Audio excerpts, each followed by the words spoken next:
Hello മക്കളെ, aldehyde and കീറ്റോൺസിനെ distinguish ചെയ്യാനുള്ള test repeated ആയി ചോദിക്കുന്ന ക്വസ്റ്റൻ ആണ്. അതിൽ ടൊളൻസ് ടെസ്റ്റും ഫില്ലിങ്സ് ടെസ്റ്റും വളരെ ഇമ്പോർട്ടൻ്റ് ആ. ടൊളൻസ് ടെസ്റ്റ് നമ്മൾ ചെയ്യുന്നത് ടൊളൻസ് റിയേജന്റ് വെച്ചിട്ടാ.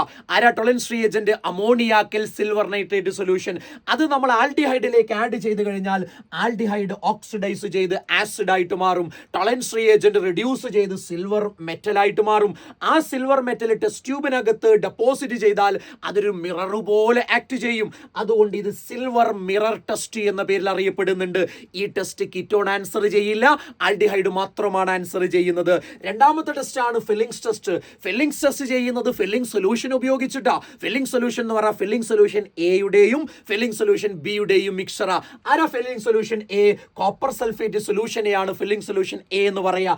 അതേസമയം ആൽക്കലൈൻ, സോഡിയം, പൊട്ടാസ്യം ടാർട്രേറ്റ് അഥവാ റോച്ചലെ സാൾട്ടിനെയാണ് ഫില്ലിംഗ് സൊല്യൂഷൻ ബി എന്ന് പറയുക. ഇത് ഈക്വൽ ആയിട്ട് മിക്സ് ചെയ്താൽ ഫില്ലിംഗ് സൊല്യൂഷനായി. ആ ഫില്ലിംഗ് സൊല്യൂഷന്റെ പ്രത്യേകത അത് ആൽഡിഹൈഡിനെ ഓക്സിഡൈസ് ചെയ്ത് ആസിഡ് ആക്കി മാറ്റുന്നുണ്ട്.